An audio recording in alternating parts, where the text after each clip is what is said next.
The cupcake tasted off, but Claire Reynolds ate it anyway. She didn't want to seem ungrateful at her own baby shower. 30 seconds later, she collapsed. 45 minutes after that, doctors found arsenic in her bloodstream.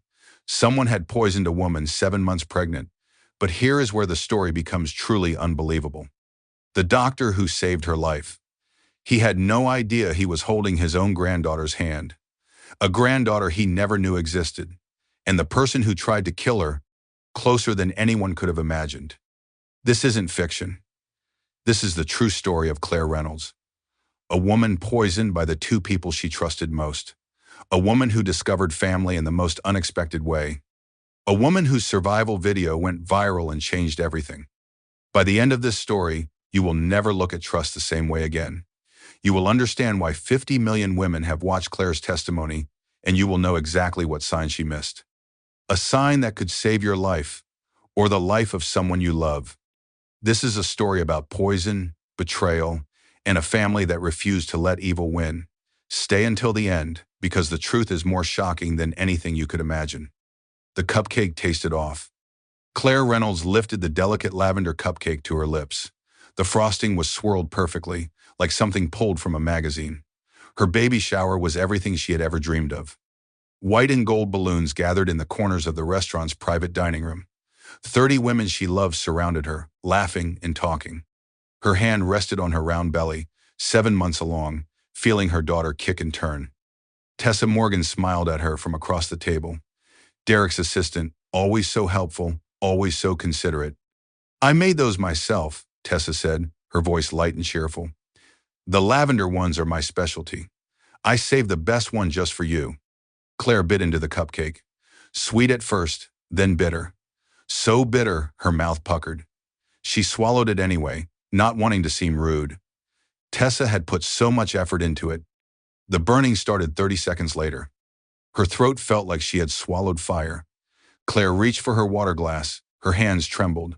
The glass slipped through her fingers and shattered on the hardwood floor. Women gasped. Someone screamed. Claire, what's wrong?" Beth Palmer rushed to her side, her best friend's face suddenly just inches from hers. Claire tried to speak. Nothing came out. Just a strangled sound. Her vision blurred at the edges. The room tilted sideways. Her baby. Something was wrong with the baby. She had checked her phone 3 times before the shower. Lock, unlock, lock, deleting and retyping the same text to Derek. "Will you make it on time?" She never sent it. He was always late these days, always busy with work, always drained by the time he came home. Now the phone was somewhere on the floor. Everything was on the floor. Claire was on the floor. Someone called 911. A voice she didn't recognize. Panic laced into every word. "She's not breathing right." Beth knelt beside her, holding her hand so tightly it hurt. Good pain. That meant she was still here, still alive. But the baby. Why wasn't the baby moving? "Stay with me, Claire, stay with me." Beth's voice cracked. "The ambulance is coming. Just hold on." The room spun faster. Faces hovered above her, mouths moving. She couldn't hear them anymore, just a high-pitched ringing in her ears, like standing too close to church bells. Her mother used to take her to church every Sunday before she got sick, before cancer took her 5 years ago. "Mom, I need my mom." But Margaret was gone, had been gone for years, and Claire's father had left when she was 3. She had no family, just Derek, just the baby growing inside her who had stopped moving. Tessa's face appeared in her fading vision, those perfectly lined lips, that careful expression of concern. But her eyes looked excited. Everything went black. Sirens cut through Claire's consciousness. She was floating somewhere between awake and gone. The ambulance. She was in an ambulance. The ceiling was white. So white it hurt. Or maybe everything hurt. Blood pressure dropping. A man's voice. Professional. Calm. Too calm for how wrong everything felt. "Baby's heart rate is irregular," a woman responded. "We need to move faster." "Baby Emma." Claire had already picked the name. Emma Margaret, after her mother. The daughter she might never meet. Beth sat beside her, still holding her hand. Still there. Claire's eyes wouldn't focus properly, but she recognized Beth's perfume. That vanilla scent she always wore. Claire had given it to her for Christmas 2 years ago. Your husband is following in his car, Beth said softly. He'll meet us at the hospital. Derek. Claire tried to picture his face, couldn't quite manage it. When had she last really looked at him? Really seen him? They used to talk for hours. Now they barely spoke at all. He blamed her pregnancy hormones, said she was too emotional these days, too needy. Maybe he was right. No. That thought didn't feel right either. The ambulance took a sharp turn. Claire's stomach lurched. The burning in her throat had spread to her chest, her lungs. Everything inside her felt like it was dissolving. Hartford Medical Center. 2 minutes out, the paramedic said into his radio. 2 minutes. Claire had 2 minutes to stay conscious. 2 minutes to keep breathing. 2 minutes to make sure her baby survived whatever was happening. She counted the seconds. 1, 2, 3, 4. The baby kicked, weak, barely there. But she kicked. Claire started crying. Silent tears that rolled down her temples and disappeared into her hair. Her baby was still fighting, so she would fight too. The ambulance doors burst open. Bright lights, harsh and clinical voices shouting medical terms she couldn't understand. Someone lifted her onto a gurney. The wheels rattled beneath her. So loud. Everything was so loud. Pregnant female. 29 years old. 7 months gestation. The paramedic rattled off information. Severe gastric distress, difficulty breathing, altered mental status. Symptoms began approximately 15 minutes ago after ingesting food at a private event. They wheeled her through automatic doors into the emergency room. The smell hit her instantly. Antiseptic and fear. Hospitals smelled like fear. Like the night she spent at her mother's bedside, watching cancer steal her piece by piece. Get her into Bay 4. A man's voice. Deep. Authoritative. I want full labs immediately. Toxicology panel. Complete metabolic. And get obstetrics down here now. Claire's eyes rolled toward the voice. A tall man in a white coat, silver hair, sharp blue eyes that missed nothing. He moved with a kind of confidence that came from decades of saving lives. What did she eat? He asked Beth, who had somehow stayed by Claire's side through the chaos. Cupcakes. Lavender cupcakes. One of the guests made them specially. Beth's voice shook. Doctor, please. She's my best friend and the baby.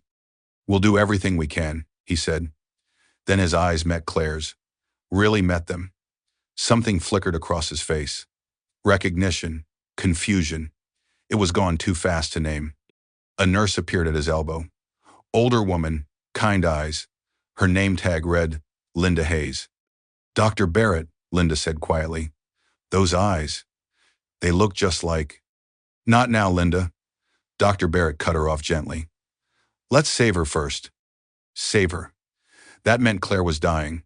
That meant this wasn't just bad food or a pregnancy complication. This was something else. Something worse. The nurse inserted an IV into Claire's arm. The sting barely registered against everything else. Cold liquid rushed into her veins. Medicine, poison. She couldn't tell the difference anymore. Mrs. Reynolds, can you hear me? Dr. Barrett leaned over her. His face came into focus. Those eyes. So blue. So strangely familiar. You're at Hartford Medical Center. You're safe now. We're going to take care of you and your baby. Safe. The word felt like a lie. Nothing felt safe. Not anymore. Not since the cupcake. Not since the burning started. Not since she realized someone wanted her dead. Because that was what this was. Deep in her gut, beneath the pain and the fear, Claire knew this was no accident. Someone had poisoned her. The question was who? Her eyes found Beth again. Beth would never hurt her. They had been college roommates, had survived breakups and graduations, and all the small losses that came with growing up. Beth was family. Chosen family. The only family she had. Dr. Barrett moved around her with practiced efficiency, listening to her heart, checking her pupils, pressing gently on her swollen belly. Each touch professional, careful. Baby's heart rate is stabilizing, he said. Relief was audible in his voice. Still irregular but improving. That's good. That's very good.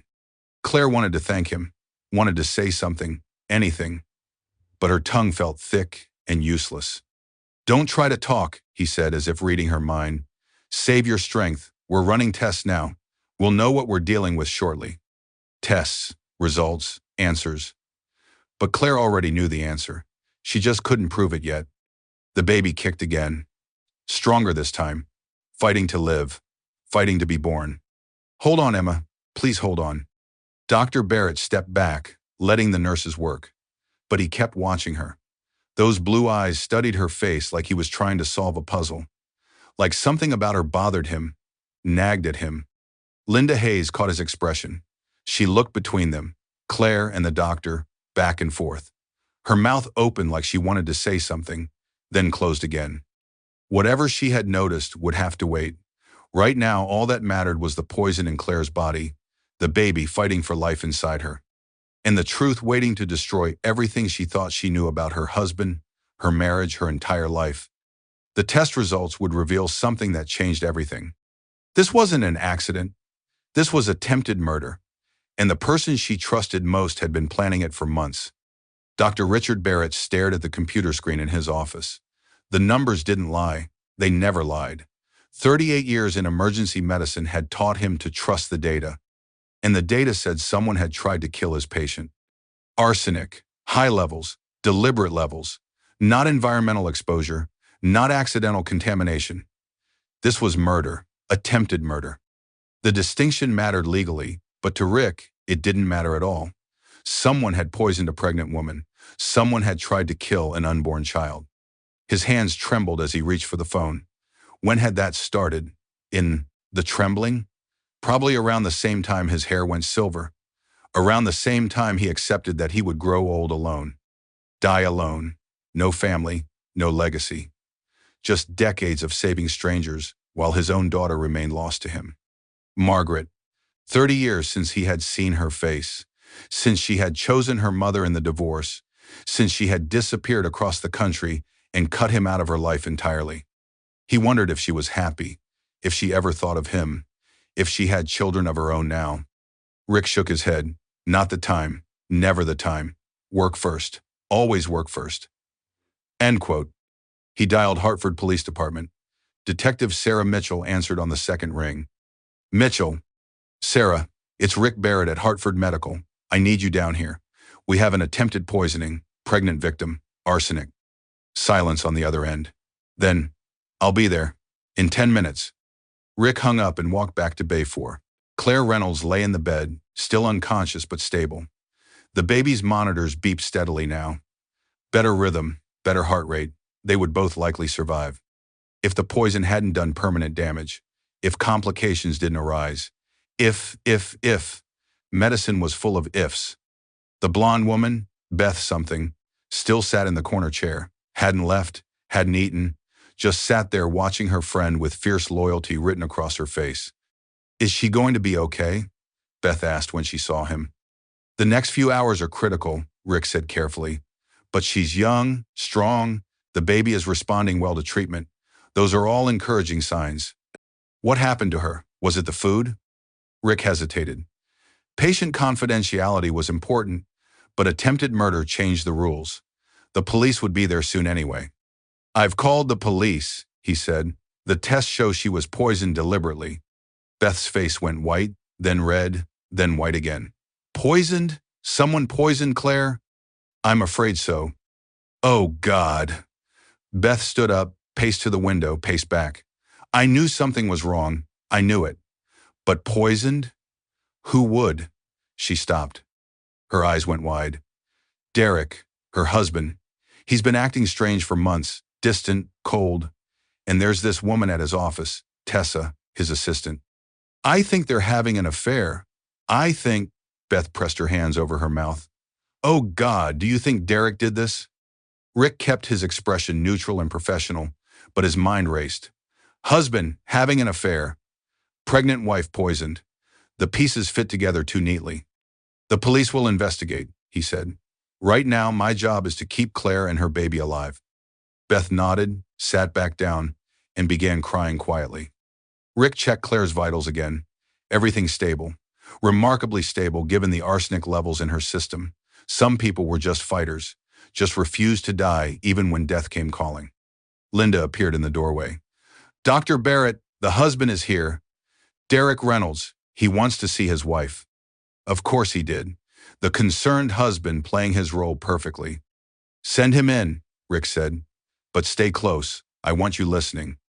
Linda's eyebrows rose. She understood immediately. 30 years of working together created its own language. Derek Reynolds walked into the room like he owned it, tall, handsome in that polished way that came from expensive haircuts and tailored suits. He looked exactly like the kind of man who would marry a woman for her money, who would grow tired of her when pregnancy made her less convenient, who would seek comfort in a younger woman's arms. Rick had seen 1,000 Derek Reynoldses. They all wore the same mask. Claire. Oh God. Claire. Derek rushed to the bedside, took her hand. Perfect performance. Almost convincing. What happened? They said she collapsed at the shower. Is the baby okay? The baby is stable, Rick said, watching Derek's face carefully. Your wife was poisoned. Derek's expression barely flickered. Shock, horror, disbelief, all the right emotions in all the right order. But his eyes, calculating, measuring, assessing. Poisoned? How? Who would? Derek turned to Beth. You were there. What happened? Beth's jaw tightened. She ate one of Tessa's cupcakes, the special one Tessa made just for her. Derek's face went still for just a moment. Then the mask slammed back into place. Tessa would never. She's been nothing but supportive of Claire, of our family. Your family, Beth said coldly. Funny how you've been working late every night for 6 months. Funny how Tessa always volunteers for the same shifts. Funny how Claire found hotel receipts in your jacket pocket. This is not the time, Derek started. This is exactly the time, Beth shot back. Someone tried to kill my best friend. Someone poisoned a pregnant woman, and you're the one who benefits if she dies. I think we should continue this in private, Rick said smoothly. Beth, would you mind getting some coffee? Take a break. You've been here for hours. Beth looked like she wanted to argue, then nodded. Shot one last icy glare at Derek, left. Mr. Reynolds, Rick said once they were alone. The police are on their way. They'll want to speak with you about your wife's activities today, what she ate, who had access to her food. Of course, whatever they need. Derek straightened his tie, still playing the role. Doctor, you have to save her. She's my whole world. The baby, our future, everything. Liar. The word rang so clearly in Rick's mind he nearly said it out loud. We're doing everything we can, Rick said instead. Derek nodded, sat down in the chair Beth had vacated, pulled out his phone, and started scrolling, deleting texts, not crying, not praying, just deleting. Rick left him there, walked to the nurse's station where Linda waited. That man is not grieving, Linda said quietly. No, Rick agreed, he's not. Should we? The police will handle it, our job is Claire. Linda nodded. Then, there's something I have to say, doctor. That woman, Claire? Did you notice her eyes? What about them? They're your eyes, Rick. Same exact shade of blue, same shape, same, Linda hesitated. Same as Margaret's. Rick's world tilted. Margaret, his daughter, lost to him for 3 decades. No, impossible. Connecticut was a large state. Blue eyes were common. This was coincidence. Grief making him see connections that weren't there. Lots of people have blue eyes, he said. Not like that, Linda insisted. And her bone structure, her expressions. Rick, when was the last time you tried to find Margaret? 15 years ago. The investigator said she moved to Colorado, got married, changed her name. The trail went cold.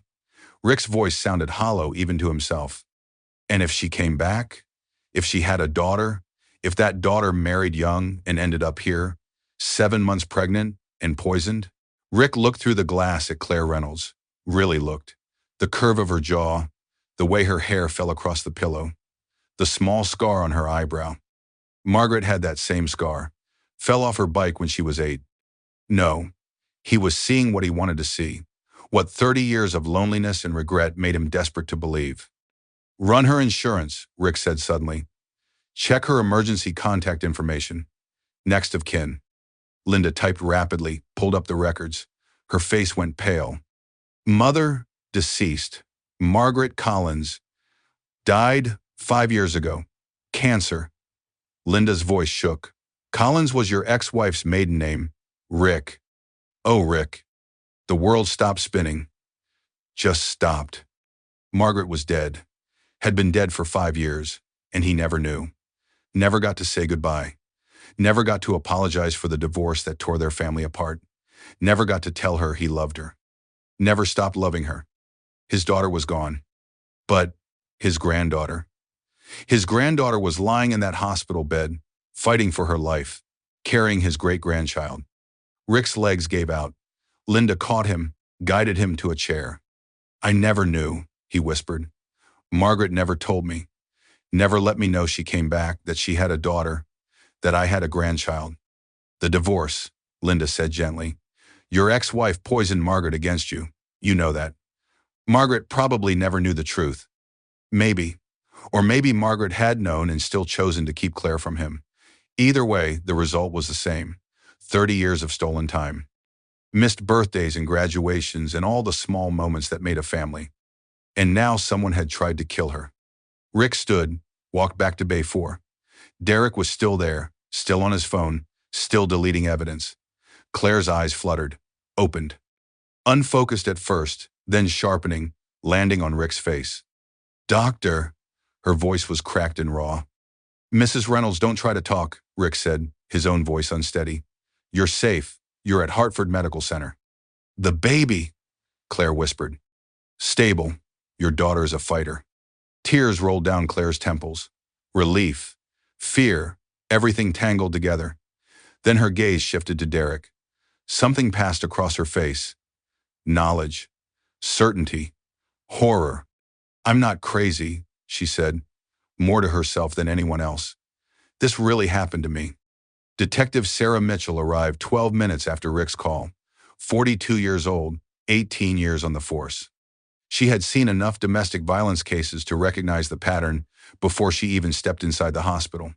Pregnant wife, poisoned, husband with motive. The story wrote itself. But Sarah believed in evidence, in proof, in building cases that prosecutors couldn't lose. She found Derek Reynolds in the waiting room alone, scrolling through his phone with the focused intensity of a man erasing his digital life. Mr. Reynolds, I'm Detective Mitchell. I need to ask you some questions about your wife. Derek looked up and smiled. That practiced smile that probably worked on clients and mistresses, but did absolutely nothing for Sarah. Of course, Detective, anything to help Claire. They settled into uncomfortable plastic chairs. Sarah pulled out her notebook. The physical act of writing made people nervous, made them talk too much, say things they shouldn't. Walk me through today, Sarah said. Everything your wife ate, everyone she was with. Derek recited the information smoothly. Too smoothly, like he had rehearsed it. The baby shower at Gordano's restaurant, 30 women. Gifts, games, food provided by the restaurant, except for the desserts. Tessa brought the desserts, Derek said. My assistant. She's been helping Claire plan the shower for weeks. Very thoughtful, very generous. Tessa, Sarah repeated, writing the name. Morgan, Tessa Morgan. She works at Reynolds Commercial Properties, my firm. How long has she worked for you? 2 years, maybe a little longer. Derek's expression never changed. She's excellent at her job, very dedicated. Sarah bet she was dedicated, just not to filing and answering phones. And you ate none of the food at the shower. I wasn't there. I had a business lunch with a client, Tom Richardson. We closed a deal on the Riverside property. Derek pulled out his phone and showed her his calendar. The lunch was right there, documented, alibi. Too perfect. What about Tessa? Was she at your business lunch? Derek's eye twitched. Barely. But Sarah saw it. No, she was at the shower. She and Claire have become quite close, actually. Tessa has been wonderful during the pregnancy. Very supportive. Supportive. Right. Sarah had heard that one before. Mr. Reynolds, are you having an affair with Tessa Morgan? Derek's mask slipped just for a moment. Anger flashed across his face, then disappeared behind another smile. Detective, my wife was just poisoned. Is this really relevant? Everything is relevant in an attempted murder investigation. Attempted murder? You think someone deliberately? Derek stopped. Recalculated. I suppose the arsenic. Yes, you're right. Someone must have put it in the food. Tragic. Unfortunate. No one suspects. I, he trailed off. Sarah hadn't mentioned arsenic. Only the doctor knew that detail. And Derek, because he helped plan it. I didn't say arsenic, Mr. Reynolds. Didn't you? I must have misheard. Or the doctor mentioned it. I'm very upset, Detective. My wife is fighting for her life. His wife. Not Claire. Not the woman he loved. Just his wife. Like a possession. Like property. Sarah closed her notebook. We'll need to speak with Tessa Morgan. Get her statement about the desserts. Of course. I'll give you her contact information. Derek typed into his phone. His fingers moved fast. Too fast. Probably texting Tessa right now. Warning her. Getting their story aligned. That won't be necessary, Sarah said. I'll get it from your office, along with your employment records, financial statements, and insurance policies. Derek's jaw tightened. Am I a suspect, Detective? Everyone is a suspect until they're not, Sarah stood. Don't leave town, Mr. Reynolds. I'll be in touch. She left him in the waiting room and found Dr. Barrett at the nurse's station. Tell me about the arsenic, she said without preamble. Rick handed her the toxicology report. Sarah scanned it. High levels ingested approximately 45 minutes before admission. Consistent with food poisoning. Specific enough to trace the source. The cupcake, Sarah said. Most likely, Rick agreed. We sent samples to the lab from the restaurant, but it was hours ago. Most of the food is gone. Who brought the cupcakes? According to the friend Beth Palmer, a woman named Tessa Morgan made them specially. Insisted Claire eat a specific lavender one. There it was. Premeditation. Specific targeting. Intent. Dr. Barrett, I need to speak with Mrs. Reynolds when she's coherent. Get her statement. She's awake now. Scared but lucid. Rick hesitated. There's something else you should know. He paused. Claire is my granddaughter. I didn't know until an hour ago. Her mother was my daughter, Margaret. We were estranged for 30 years. Margaret died 5 years ago. Claire never knew I existed. Sarah processed this information. That's one hell of a coincidence, you being the doctor who saved her. Yes, Rick's voice was hollow. One hell of a coincidence, or fate, or the universe's cruel sense of humor. Sarah didn't believe in coincidences, but sometimes the world arranged itself into strange patterns. Does Claire know? She asked. Not yet. I wanted to wait until she was stronger, until the immediate crisis passed. Rick looked toward Bay 4. I lost my daughter. I'm not losing my granddaughter too. Sarah nodded. Let me talk to her, get her statement. Then you can tell her whatever you need to tell her. Claire lay in the hospital bed, staring at the ceiling tiles. Counting them, losing count, starting over. Anything to stop thinking about the burning in her throat, the baby's kicks, Derek's face when he walked into the room. She knew. Looking at him, she knew her husband had tried to kill her. The knowledge sat in her chest like a stone, cold, heavy, immovable. A woman in a dark blazer entered. Short brown hair, kind eyes, a badge clipped to her belt. Mrs. Reynolds, I'm Detective Sarah Mitchell. I need to ask you some questions about what happened today. Are you up for talking? Claire nodded and tried to sit up. The world tilted. Sarah helped her, adjusting the bed to a more upright position. Take your time, Sarah said, settling into the chair beside the bed. Start from the beginning, the shower. Claire's voice came out scratchy, painful, but she pushed through. She told Sarah about the planning, how Tessa had volunteered to make desserts, how deliberate she was about the lavender cupcakes, how she insisted Claire try hers first. Did you notice anything unusual about Tessa's behavior? Sarah asked. She was excited, really excited. I thought she was just happy for me, for the baby. Claire's hand went to her belly. Emma kicked. Still fighting. But now I think she was excited for something else. What makes you say that? Claire closed her eyes and saw Tessa's face as she collapsed. That flash of something. Satisfaction. Anticipation. The way she looked right before everything went dark. She looked pleased. Sarah wrote this down. Tell me about your relationship with your husband, with Derek. Everything Claire had been holding inside cracked open. The loneliness, the distance, the nights Derek came home late smelling like someone else's perfume. The way he avoided touching her as her belly grew. The insurance policy he insisted they increase. The will he wanted her to update. He's been having an affair, Claire said. I know he has. I've known for months. I just didn't want to admit it. With Tessa Morgan. Yes, I found receipts. Hotel receipts. Charges on our credit card for dinners I never attended, flowers I never received. Claire laughed bitterly. I even found her earring in our bed. I confronted him. He said I was paranoid, that pregnancy hormones were making me irrational. Gaslighting.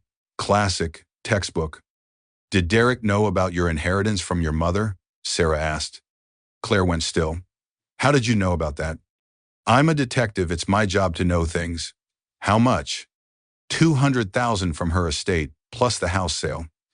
Derek wanted me to put it in a joint account. Said it was our money, our future. I kept it separate. Claire's voice grew quiet. Something told me to keep it separate. Smart woman.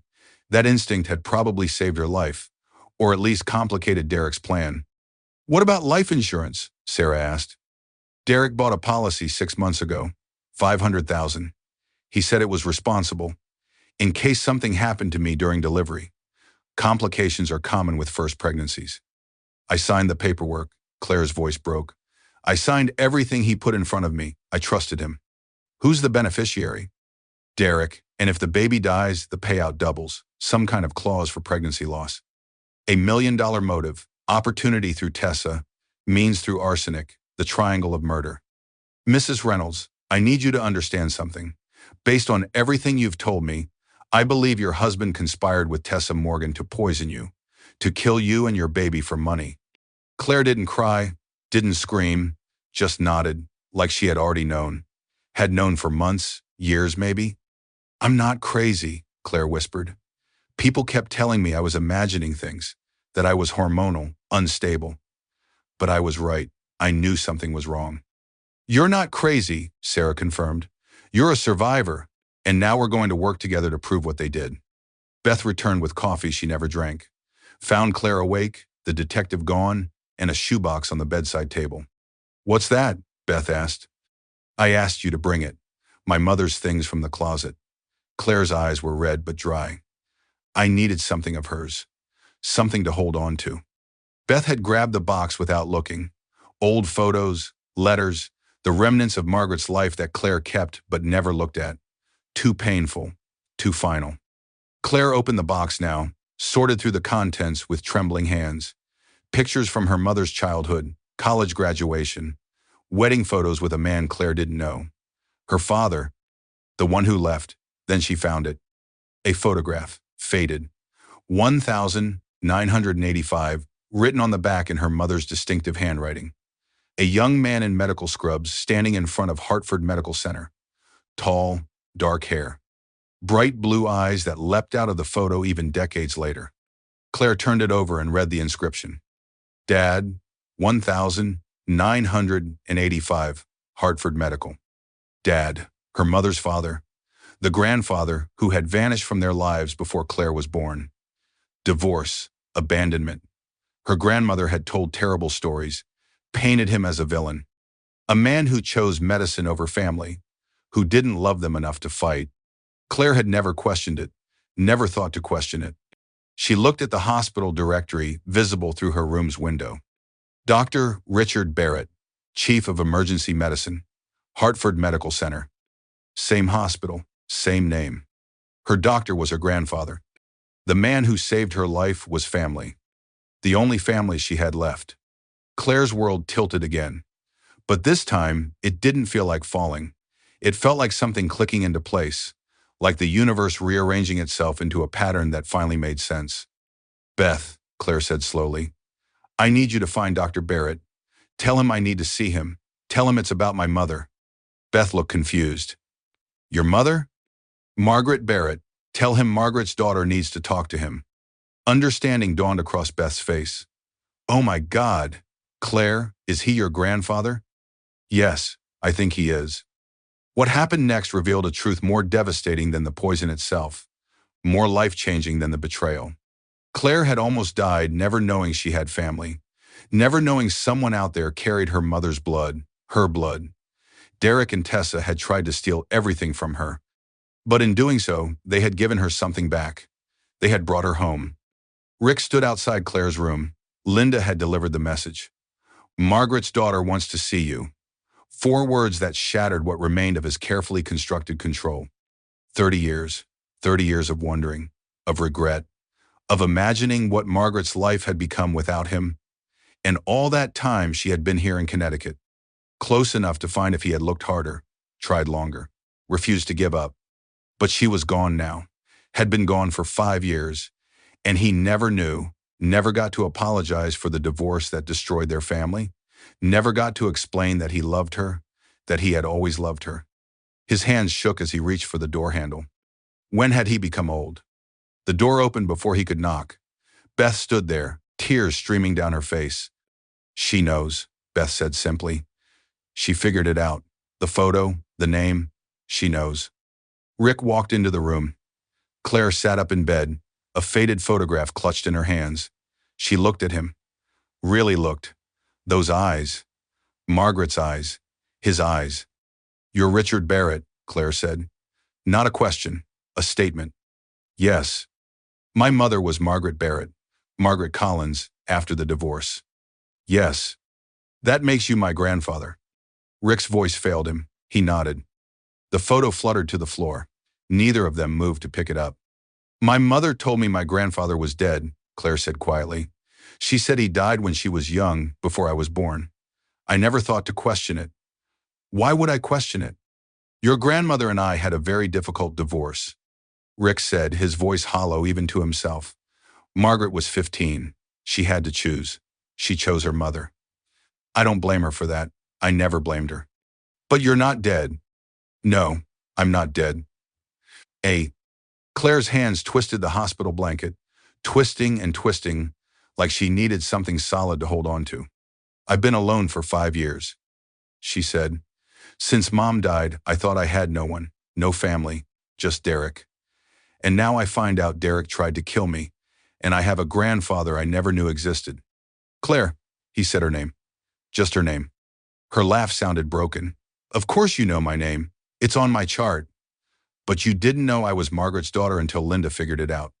No, I didn't know. Rick sat in the chair beside her bed. Suddenly he felt every one of his 68 years.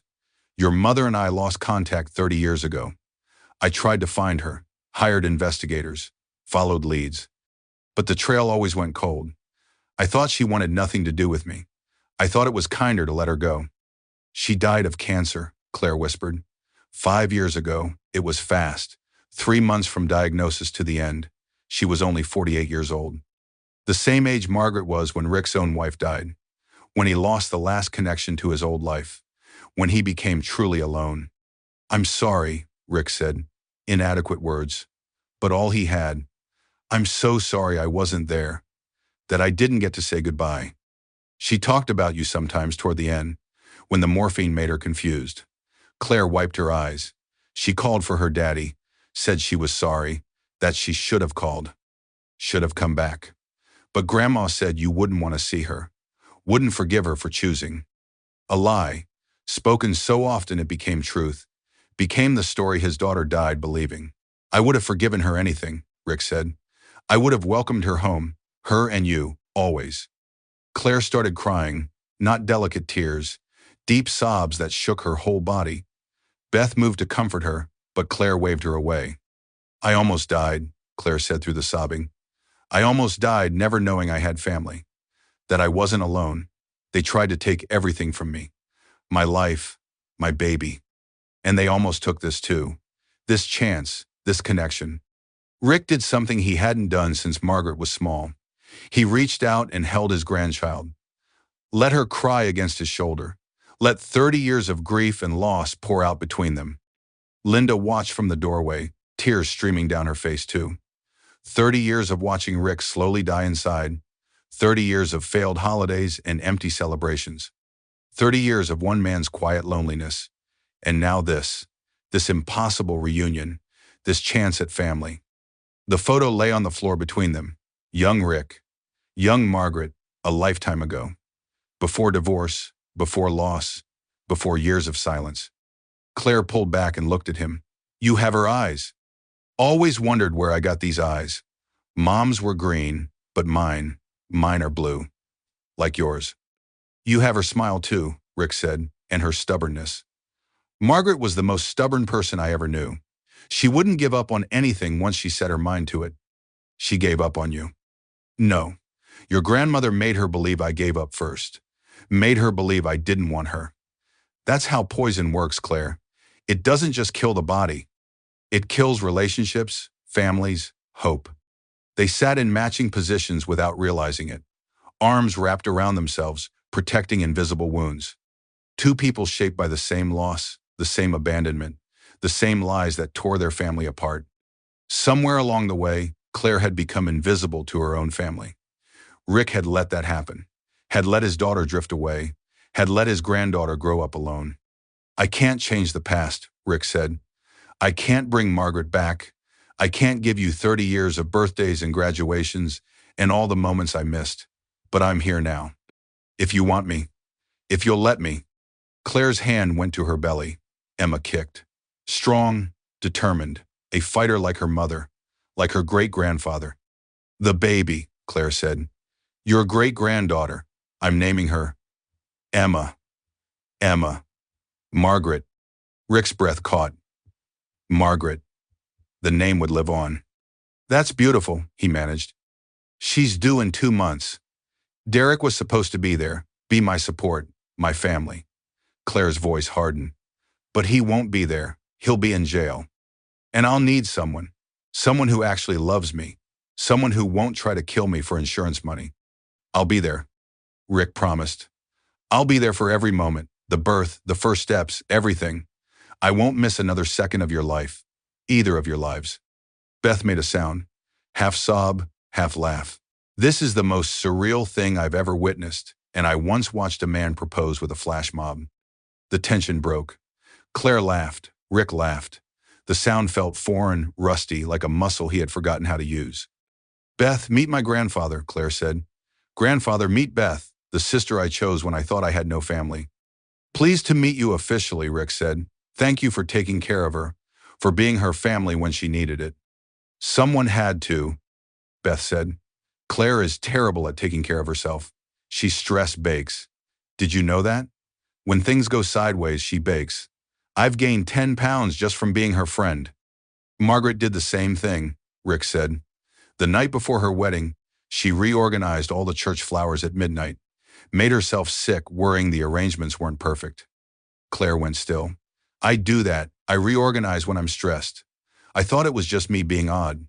It's genetic, Rick said. The Barrett kind of odd. We all do it. Can't sleep, stress clean, give unsolicited wisdom, Claire said. The Barrett legacy. We're a nightmare at parties. They laughed together, finding joy in the darkness, finding family in the aftermath of betrayal. Beth contributed stories about college Claire, the girl who studied too hard and worried too much, who fell for Derek's charm because he made her feel safe, protected. The irony wasn't lost on any of them.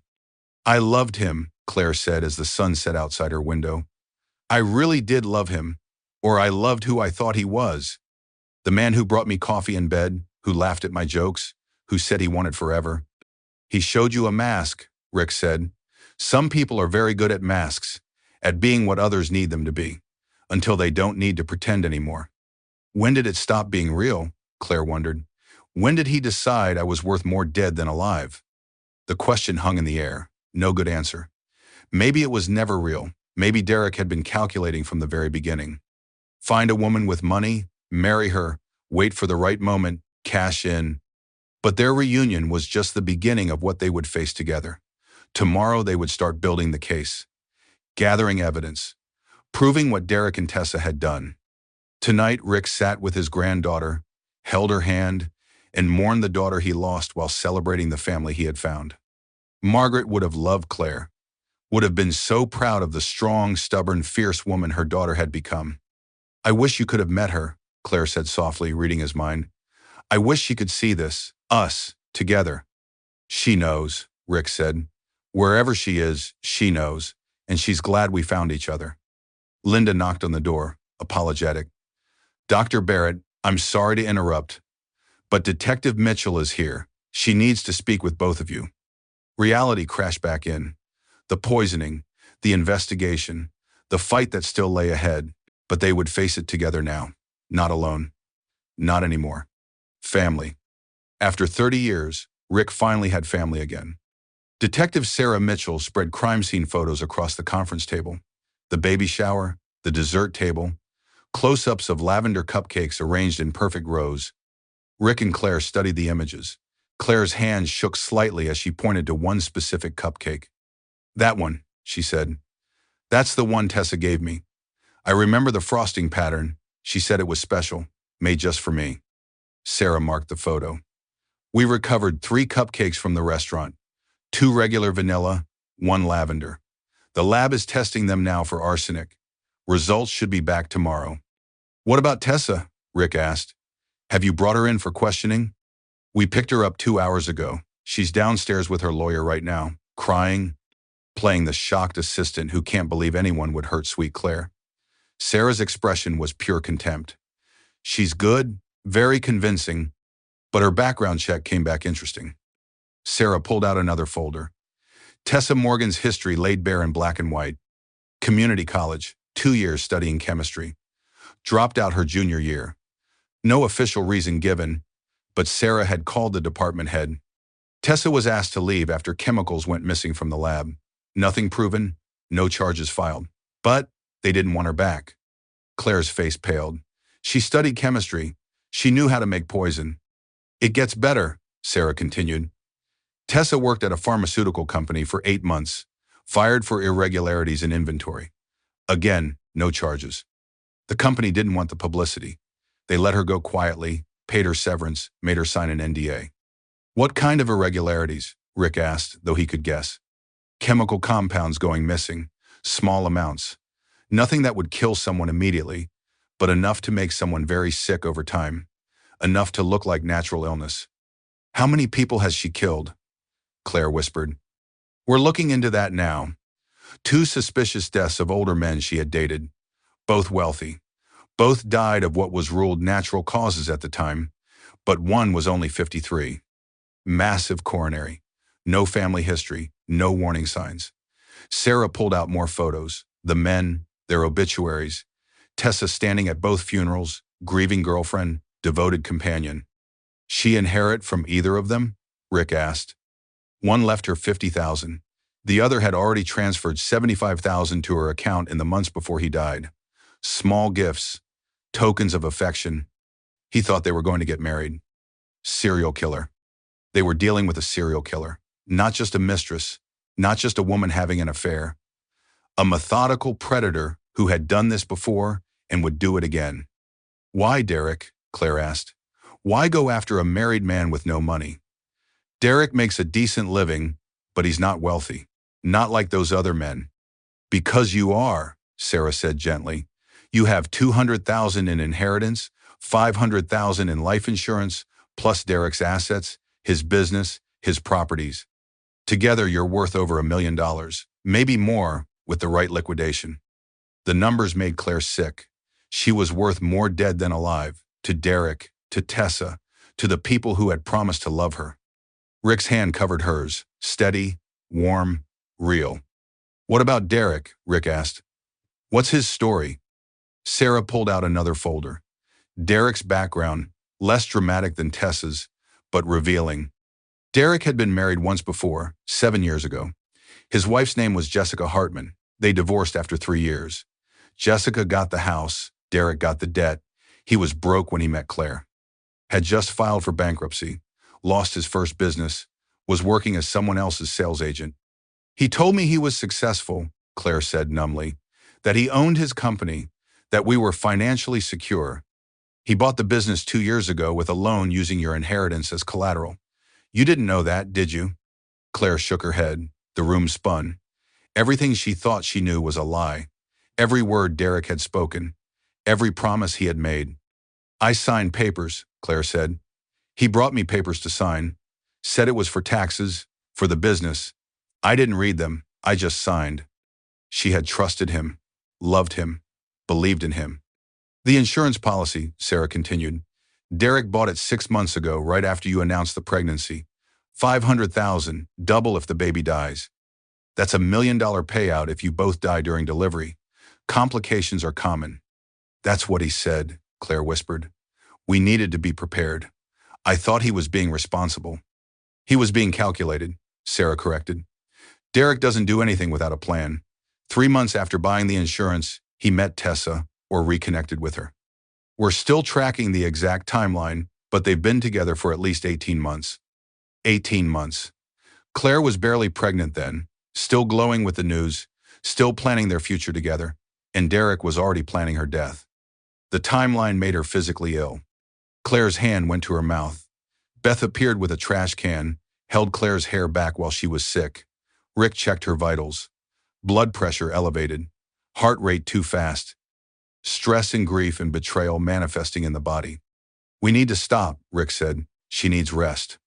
Just a little more, Sarah said. Claire, I need to ask you something important. In the last 6 months, have you been sick? More than normal pregnancy symptoms. Headaches, nausea, fatigue. Claire thought back. The exhaustion that never lifted. The migraines that lasted for days. The stomach issues her obstetrician had blamed on hormones. Yes, all the time. I thought it was the pregnancy. My doctor said everything was normal.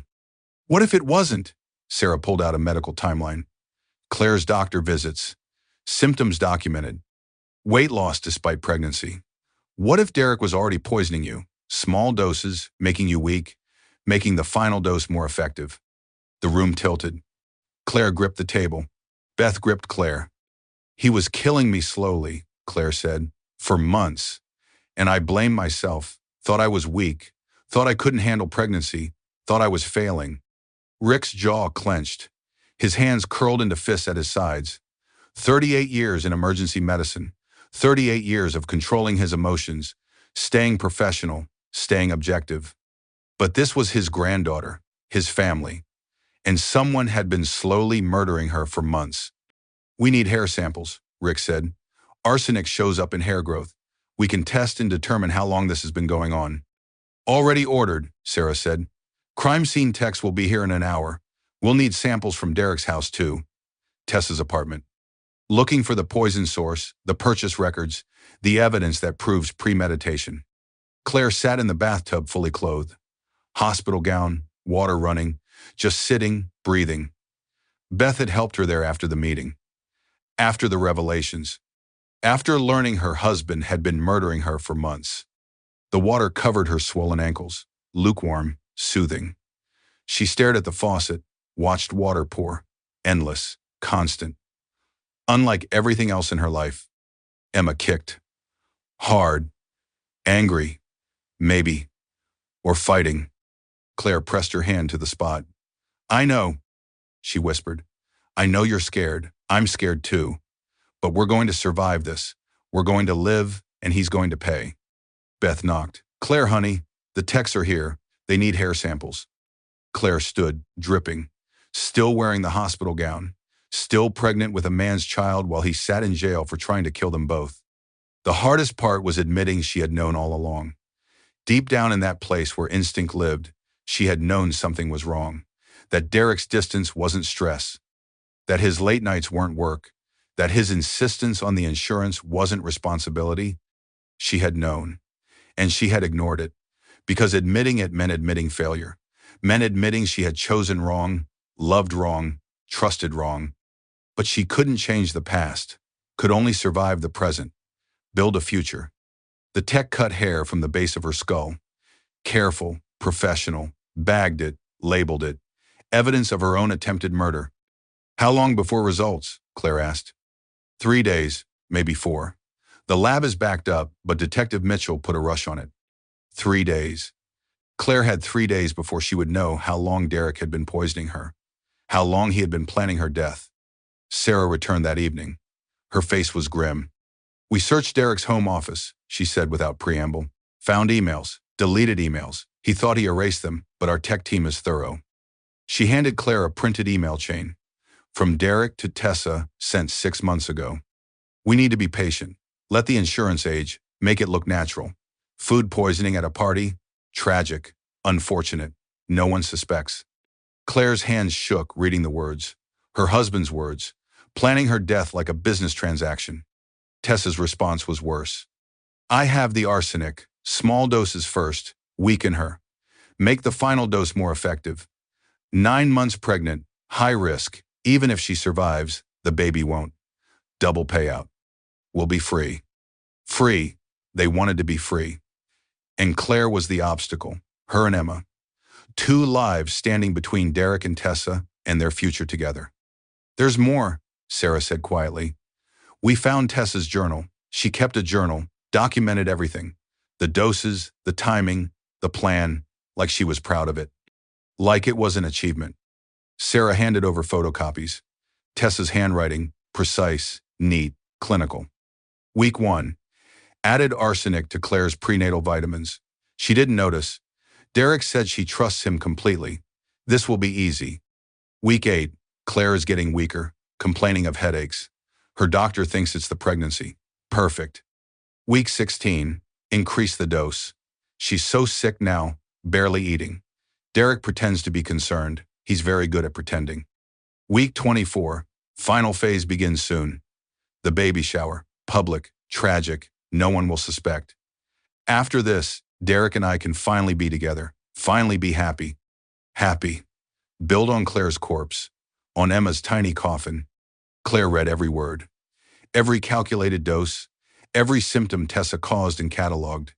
Every moment of Claire's suffering that Tessa documented like a science experiment.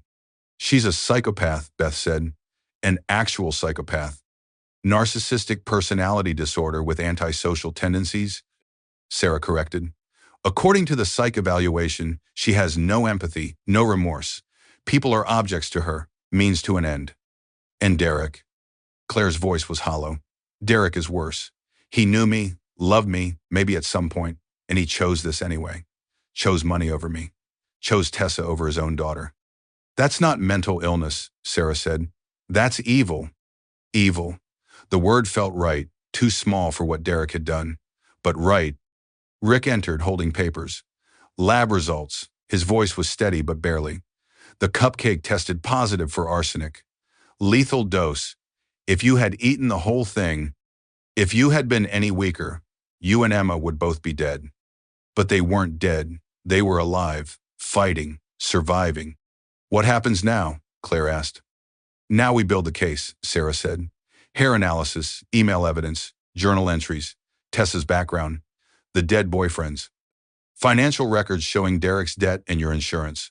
We build an airtight case and we put them both away for a very long time. How long? Attempted murder. Conspiracy. Possibly multiple murders once we exhume Tessa's previous boyfriends. We're looking at 25 years to life. Both of them. 25 years. Derek would be 57 when he got out. Tessa would be 52. Both their lives effectively over. Good, Claire thought. Good. She had only one choice left. Fight back. Expose them. Make sure everyone knew what they had done. Make sure they never hurt anyone else again. I want to testify, Claire said. At trial, I want to tell everyone what they did, what they tried to do. You'll have to face them, Sarah warned. Derek and Tessa both, in the courtroom. Defense attorneys will go after you under cross-examination. Attack your character, your marriage, everything. Let them, Claire said, her voice like steel. I'm not afraid anymore. I'm angry, and I want justice. Rick smiled. You have Margaret's fire. She would be so proud. But that was just the beginning of how the truth would come out, because Claire wasn't only going to testify in court, she was going to tell the world. Rick's house was nothing like Claire expected. She had pictured something sterile and clinical, a doctor's bachelor space, all chrome and leather and empty walls. Instead, she found warmth. Books everywhere, medical texts mixed with mystery novels and poetry collections, photos on the mantle.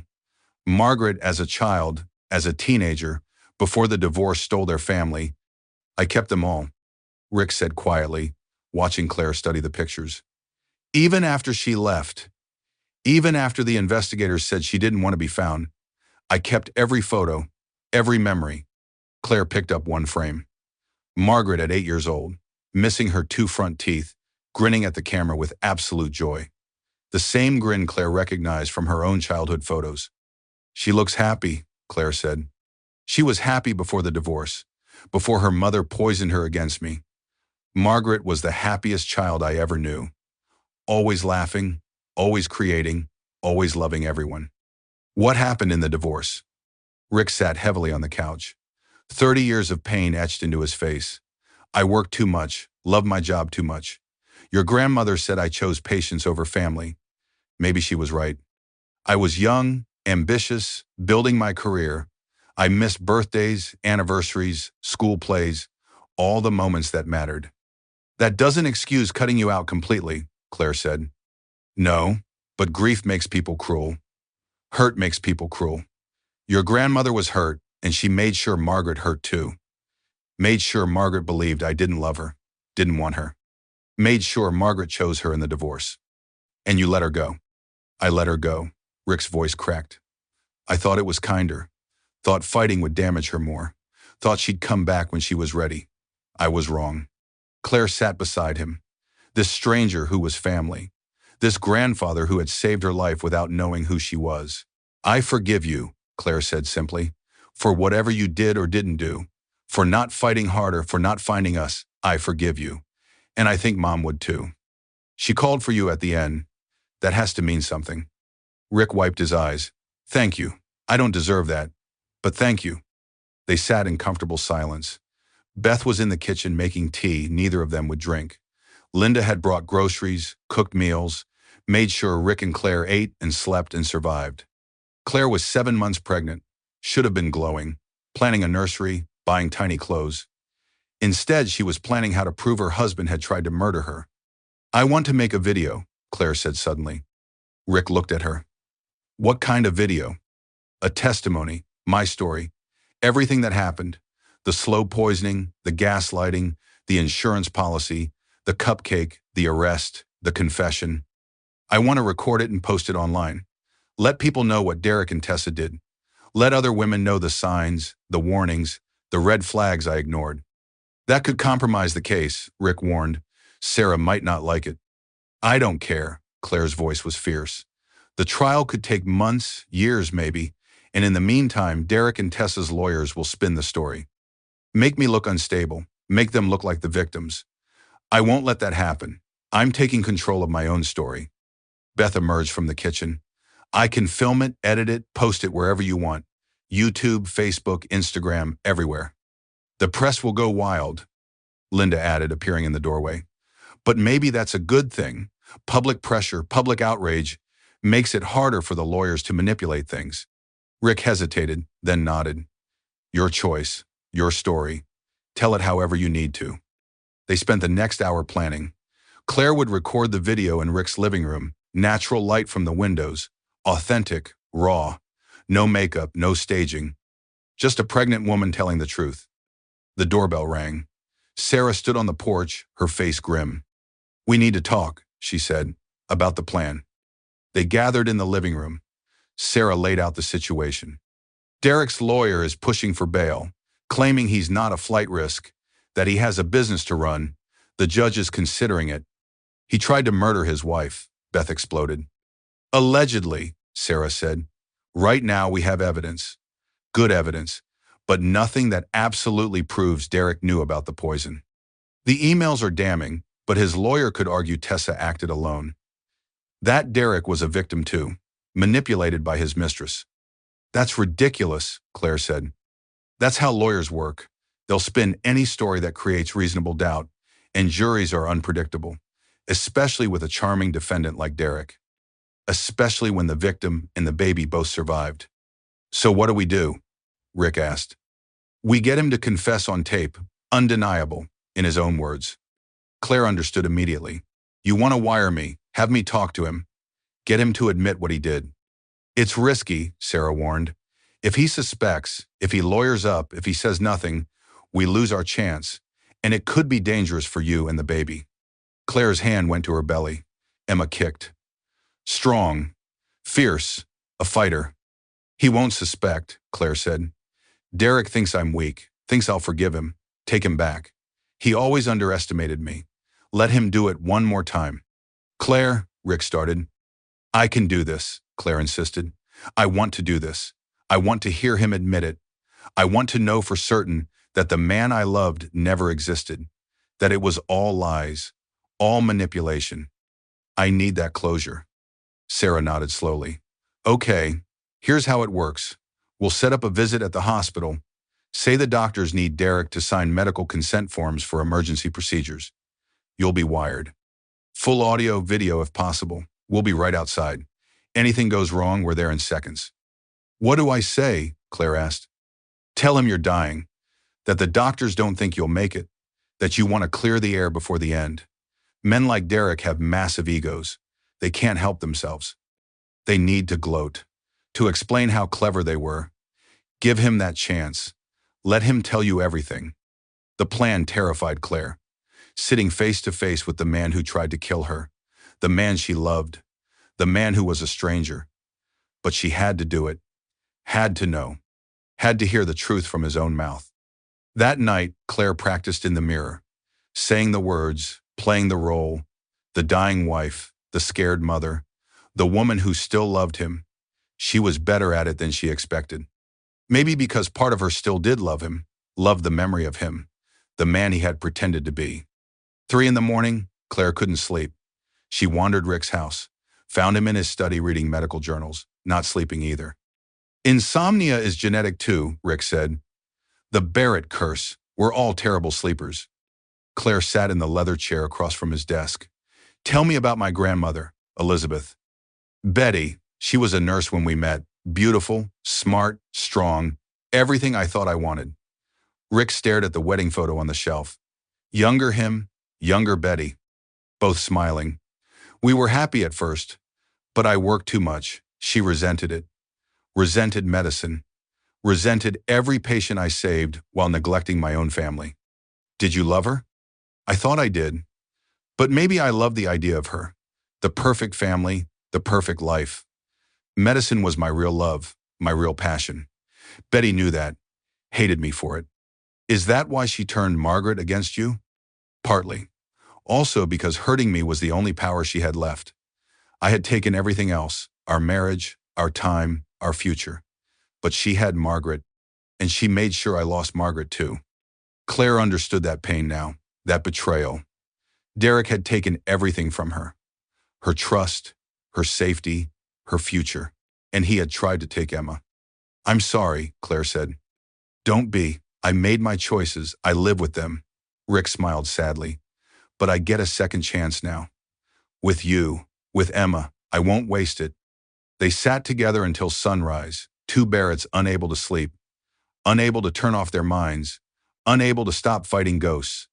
At 8 a.m, Sarah called. Everything was set. Derek had agreed to the visit, thought it was about medical forms, thought Claire was scared and alone, thought he still had power over her. He was wrong.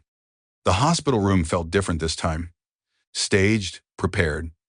Claire lay in the bed, IV in her arm, hospital gown loose over her pregnant belly. Beth had done her makeup, made her look sick. Dying, exactly the image they needed. The wire was invisible, tucked under her gown, taped to her skin. Sarah and 2 other detectives watched from the observation room, recording everything, waiting for Derek to hang himself with his own words. Rick stood in the hallway, couldn't watch, couldn't stay away, ready to burst in if anything went wrong. The truth was more devastating than she had imagined, and she was about to hear it in his own words. Linda knocked. He's here. Are you ready? Claire nodded, steadied her breathing, became the woman Derek expected, weak, scared, his. The door opened. Derek walked in, flowers in hand, performance perfect, grieving husband, loving father-to-be. Claire, oh God, Claire. He set the flowers on the bedside table, sat in the chair, took her hand. How are you feeling? What did the doctor say? Claire let her voice shake, let tears fall. Derek, I need to know something. Do you still love me? His mask flickered just for a second, then slammed back into place. Of course I love you. You're my whole world. Liar, murderer, monster. But Claire smiled, squeezed his hand. The doctors say I might not make it, that the poison did too much damage, that the baby might not make it either. Derek's eyes flashed, excitement, hope, quickly hidden. Don't say that. You're going to be fine, both of you. I'm not, Claire's voice broke, authentically. Months of betrayal pouring out. I can feel it, Derek. I'm dying, and I need to tell you something before I go. What is it? Derek leaned closer, taking the bait. I changed my will last month. Everything goes to Beth now for her daughter. The inheritance, the insurance, all of it. Derek froze, complete stillness. Then slowly his mask cracked, shattered, fell away completely. You did what? Derek stood, face reddening. That money is mine. I've put up with you for 4 years. Do you know how boring you are? How exhausting? Claire's heart hammered. This was it. The real Derek. The monster. Derek, I thought you loved me. Loved you? Derek laughed, harsh, bitter. God, you're pathetic. I married you for the money, Claire. Your inheritance, the insurance, that's all you were ever worth. Each word was a knife. Claire had expected this, prepared for this, but hearing it still hurt, still destroyed something inside her. What about Tessa? Claire whispered. Tessa actually makes me happy. Tessa is exciting, fun, not some clingy, needy housewife who can't even. Derek stopped, caught himself, but too late. The confession was already spilling out. This was supposed to be clean, Derek continued, unable to stop now that he had started. Food poisoning, tragic accident. But no, you had to survive. You always survive everything. Just like when you got that promotion I wanted. Just like when your mother left you money instead of drinking it away like mine did. You always get lucky. So you tried to kill me? Claire kept her voice steady. She needed him to say it clearly, undeniably. Tessa made the poison. She's brilliant with chemistry. Did you know that? Brilliant. We planned it for months. Small doses first, make you weak. Then the final dose at the shower. Everyone would think it was contaminated food. Tragic. Unfortunate. No one suspects the grieving husband. But I survived. You survived. Derek's hands clenched into fists. And now you're going to testify. Tell everyone what we did. Destroy my life, my future, everything I worked for. Everything you worked for? Claire's voice rose. You tried to murder your wife, your baby. For freedom, Derek shouted. Do you know what it's like being married to you? Having to pretend to care about your feelings, your boring stories, your pathetic little dreams? I was trapped. Tessa offered me a way out, a way to be happy, to be with someone who actually deserves me. The door burst open. Detective Sarah Mitchell entered with 2 uniformed officers. Derek Reynolds, you're under arrest for attempted murder, conspiracy to commit murder, and insurance fraud. Derek's face went white. You wired her. You recorded. He turned to Claire, pure hatred in his eyes. You set me up. You tried to kill me, Claire said calmly. I just made sure everyone knows the truth. Officers handcuffed Derek, read him his rights. He fought, screamed, called Claire every name he could think of, said she was a manipulative liar, that she had trapped him, forced him into this, that none of it was his fault. Even now, being arrested for attempted murder, Derek couldn't take responsibility, couldn't admit he had chosen this, chosen poison over divorce, chosen murder over honesty. Sarah escorted him out. His screaming echoed down the hallway, fading, disappearing. Claire sat in the hospital bed, shaking. Rick rushed in and held her while she cried. Not for Derek, for the man she thought he was, for the marriage that never existed, for 4 years of lies. It's over, Rick said. You did it. You got the confession. But it wasn't over, not yet, because Tessa was still out there, still pretending to be innocent, still playing the victim. Sarah returned an hour later, a cold satisfaction on her face. We played Derek's confession for Tessa, told her he was blaming everything on her, saying she manipulated him, forced him into it, that he was the real victim. What did she do? Claire asked. Broke down completely, confessed everything. The chemistry, the poison, the doses, the journal, how she had done this before, how Derek was supposed to be different, how they were supposed to be together forever. Sarah smiled with no warmth in it. Narcissists can't handle being betrayed. She gave us everything. Names, dates, details. Enough to charge her with 2 previous murders. 2, Claire felt sick. The boyfriends. We're exhuming the bodies now, but based on Tessa's confession, she poisoned them both slowly, made it look like heart attacks and strokes, collected their money, moved on to the next victim. Serial killer. Tessa was a serial killer, and Derek had allied himself with her, used her, let her target Claire and Emma. How long will they go to prison? Claire asked. Derek is looking at 15 to 20 years for attempted murder and conspiracy. Tessa is looking at 25 to life for multiple counts of murder. Neither will be eligible for parole for decades. 15 to 20 years. Derek would be 52 when he got out, old, used up, his life destroyed by his own greed. Good. Claire felt no guilt, no sympathy, just relief. And something else, something like quiet strength building in her chest.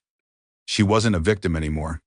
She was a survivor, a fighter, and she had a story to tell. That night, Claire lay in Rick's guest room, her room now. The room Rick had prepared with a crib, baby clothes, everything Emma would need. Emma kicked. Strong, rhythmic kicks like she was dancing. We made it, Claire whispered. We survived, and now everyone is going to know. Everyone is going to hear our story. Beth knocked and entered with her camera equipment. Ready to change the world? Claire sat up, ran her fingers through her hair. No makeup, no preparation, just honest, raw, and real. I'm ready. Beth set up the camera, positioned Claire by the window.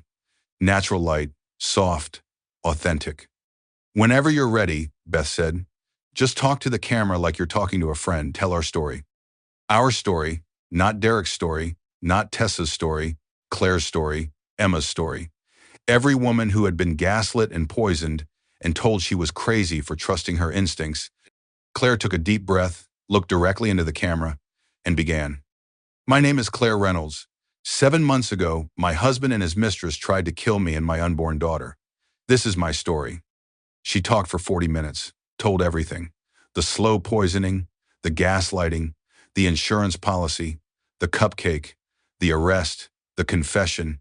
She talked about the signs she ignored, the red flags she explained away, the instincts she dismissed because she had been told to trust her husband, to support her marriage, to blame herself for his distance.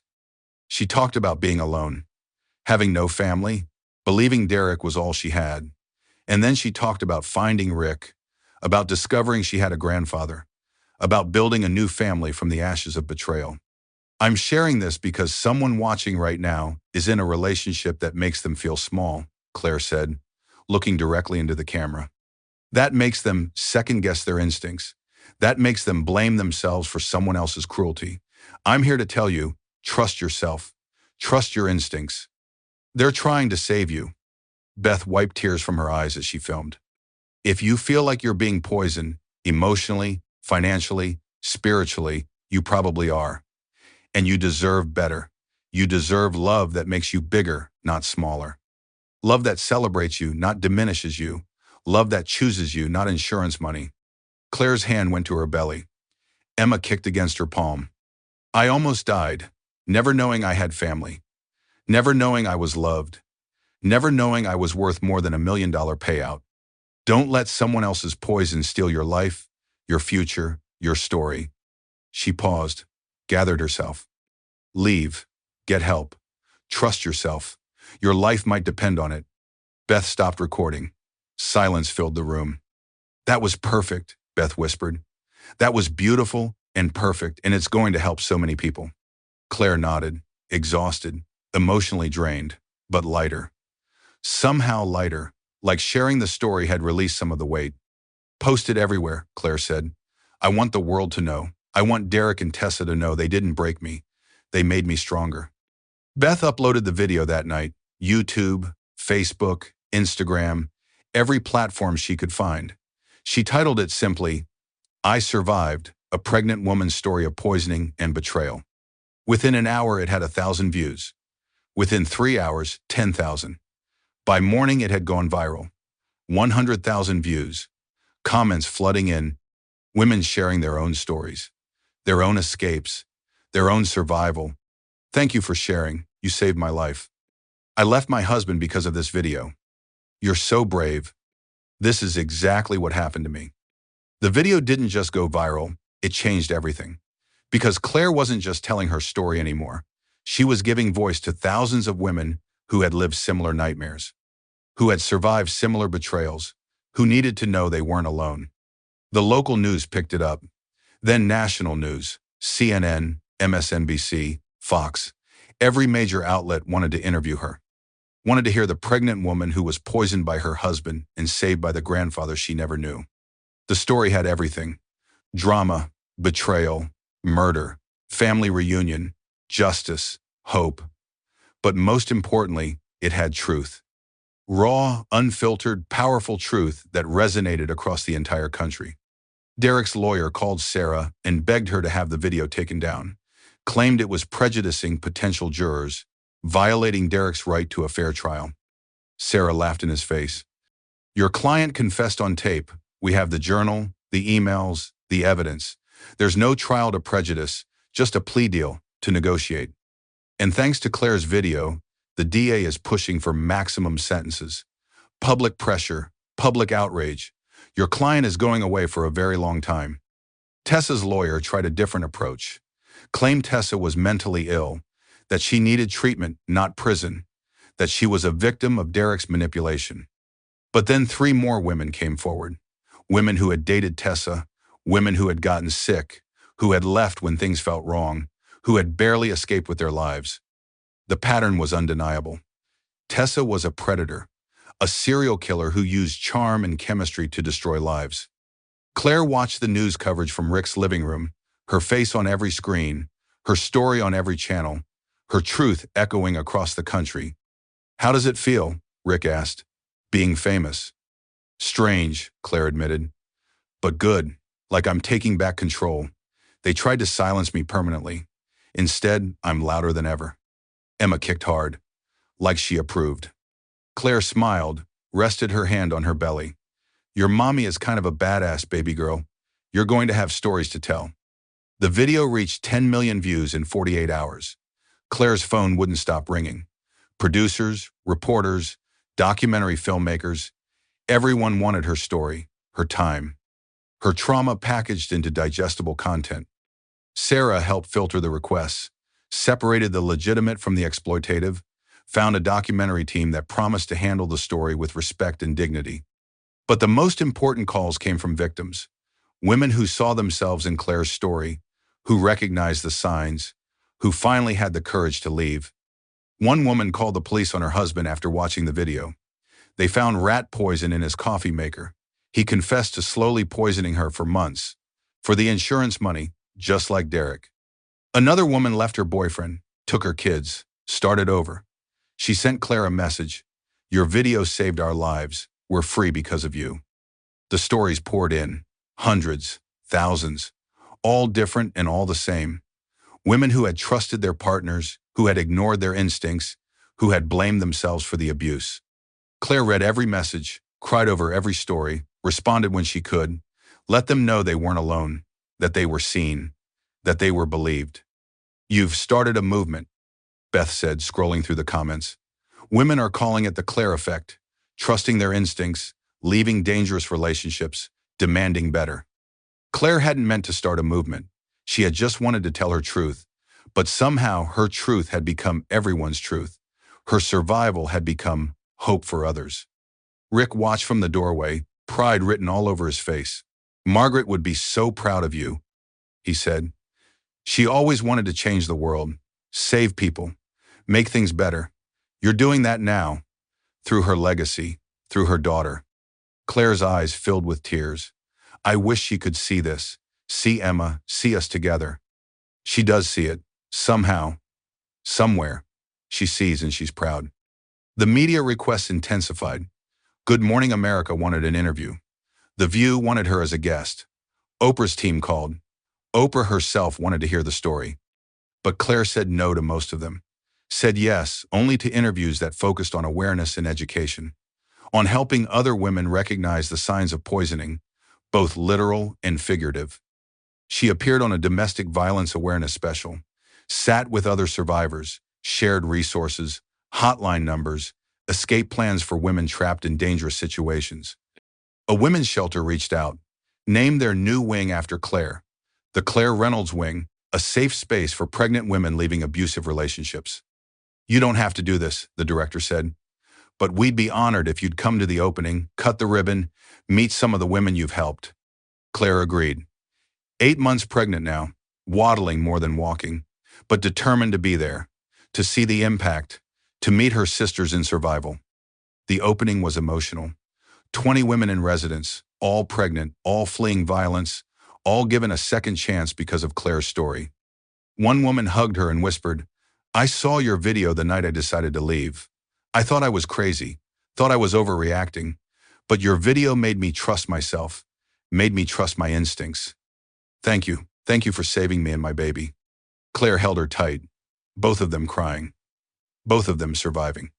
Rick stood in the back, watching his granddaughter change lives, save lives, be the kind of doctor he had always tried to be, but in a different way, a better way. Meanwhile, Tessa's trial preparation revealed new horrors. The exhumed bodies tested positive for arsenic, both men poisoned slowly over months, made to look like natural deaths. No one suspected. No one questioned. Until Claire's video, until women started coming forward, until the pattern became impossible to deny. 3 more victims had survived. 3 women who had dated Tessa, who got sick, who left before the final dose. They had blamed themselves. Thought they had weak immune systems, bad genetics, bad luck. Now they knew the truth. Tessa had tried to kill them too, had failed, had moved on to easier targets, to men with more money, to Derek with his pregnant wife and insurance policy. The prosecution built a case that couldn't be beaten. Multiple murders, attempted murders, conspiracy, financial fraud. The evidence was overwhelming. Tessa's lawyer tried everything: insanity defense, diminished capacity, victim of abuse herself. Nothing worked. Because Claire's video had changed the narrative, had made Tessa known as a monster, made it impossible for anyone to see her as anything else. Derek's case was simpler. His confession was recorded, his guilt undeniable. His lawyer negotiated a plea deal, 15 to 20 years, no parole for at least 12. Derek would be 54 when he might see freedom again. Old, broken, forgotten. Tessa's trial was scheduled for 3 months later. She would face a jury, face justice, face life in prison for multiple murders. Claire wouldn't have to testify. The confession was enough. The evidence overwhelming. Claire could focus on Emma, on healing, on building her new life. The video's impact rippled outward. States started passing Claire's law. Mandatory toxicology screening for pregnant women showing signs of poisoning. Better training for doctors to recognize abuse. Stronger penalties for poisoning a spouse. Claire became the face of a movement she never intended to start. But she embraced it, used her platform, spoke at conferences, lobbied for legislation, became an advocate for victims. But through all of it, she remained herself, remained Claire, pregnant, scared sometimes, missing the fantasy of who Derek had pretended to be, grieving the marriage that never existed. Rick was there for all of it, the interviews, the speeches, the tears at 3 a.m. when reality hit too hard. "I loved him," Claire whispered one night. "I know I shouldn't. I know he tried to kill me, but some part of me still loves the man I thought he was." "That's normal," Rick said gently. "Grief isn't logical. You're not grieving Derek. You're grieving the future you thought you'd have. The family you thought you were building. That loss is real, even if the person wasn't. When does it stop hurting?" "I don't know. Margaret has been gone 35 years. Some days it still hurts like yesterday. But it gets easier. The pain becomes manageable, becomes part of you instead of all of you." They sat in comfortable silence. Grandfather and granddaughter, both surviving loss, both building something new from the ashes. Emma kicked stronger every day, ready to enter the world, ready to meet the family that had fought so hard for her life. "She's going to be fierce," Rick said, feeling Emma's kicks against Claire's belly. "She's going to be loved," Claire corrected, "by both of us, by Beth, by Linda, by everyone. She'll never doubt she's wanted. Never doubt she's worth more than money, never doubt her own instincts. You're going to be an amazing mother. I'm terrified. That means you'll be great at it. The parents who aren't scared are the ones who get it wrong." Claire laughed. "Is that medical advice, Dr. Barrett?" "Life advice from someone who made a real mess of his own family. You didn't mess up, you lost. There's a difference. And you're getting a second chance now. With me, with Emma. Don't waste it on guilt." Rick smiled. "You sound like Margaret. She was always too wise for her age, too. Maybe wisdom is genetic, like insomnia and stress organizing. The Barrett legacy. Can't sleep, stress clean, give unsolicited wisdom. Were a nightmare at parties. They laughed together, finding joy in the darkness, finding family in the aftermath of betrayal. Inside, Emma woke and started crying. Claire stood, went to her daughter, picked her up, held her close. "Hi, baby. Did you have a good nap? Did you have the best first birthday?" Emma grabbed Claire's hair, pulled, laughed. "You're going to be fierce," Claire whispered. "Just like your great-grandma, Margaret. Just like your mama. Just like every woman in our family who refused to be broken. Who refused to let poison win." Rick appeared. "Need help?" "No, just holding her. Remembering." "Remembering what?" "That 1 year ago I thought I was dying, thought I had nothing, and now I have everything. Funny how life works." "Not funny. Miraculous. You're a miracle, Claire. Emma's a miracle. This family is a miracle." They stood together. 3 generations. Rick, Claire, Emma. The family that almost wasn't. The family that survived poison, betrayal, murder attempts, and loss. The family that chose each other every single day. Claire's phone lit up. A message from another survivor. Another woman leaving a dangerous relationship. Another life saved. Claire smiled, typed a response. Offered resources, support, hope. Then put the phone down and focused on Emma. On Rick. On the family right in front of her instead of the virtual world. Because this was real. This love. This safety. This belonging. Derek sat in prison. Tessa sat in prison. Both of them aging, slowly dying inside, losing everything they tried to steal. While Claire thrived, built, created, loved. The poison hadn't killed her, hadn't broken her.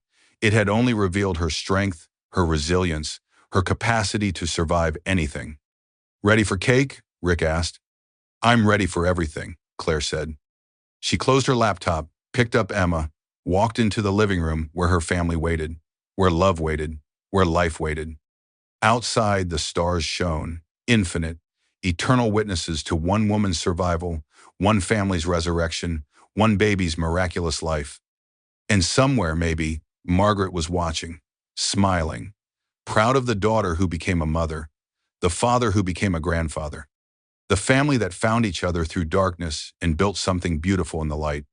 The video would remain online forever, a testament, a warning, a promise. Trust yourself, choose yourself, love yourself. Your best chapters are always ahead. Claire Reynolds survived because she trusted her instincts, because she found the courage to expose the truth, because she refused to let poison, whether literal or emotional, steal her future. If this story moved you, if Claire's courage inspired you, if you know someone who needs to hear this message, hit that like button right now. Drop a comment below telling us what shocked you most. Was it the grandfather reveal, the months of slow poisoning, the viral justice? We read every single comment. Share this story with every woman in your life, every mother, every sister, every friend who has ever doubted her instincts. Your share could save a life, literally. And subscribe to this channel for more true survival stories. Real people, real courage, real hope. We post new stories every week. Stories that matter, stories that save lives. Remember Claire's words. Trust yourself. Your best chapters are ahead. Now go live them. Until next time, stay safe, stay strong, and always, always trust your instincts.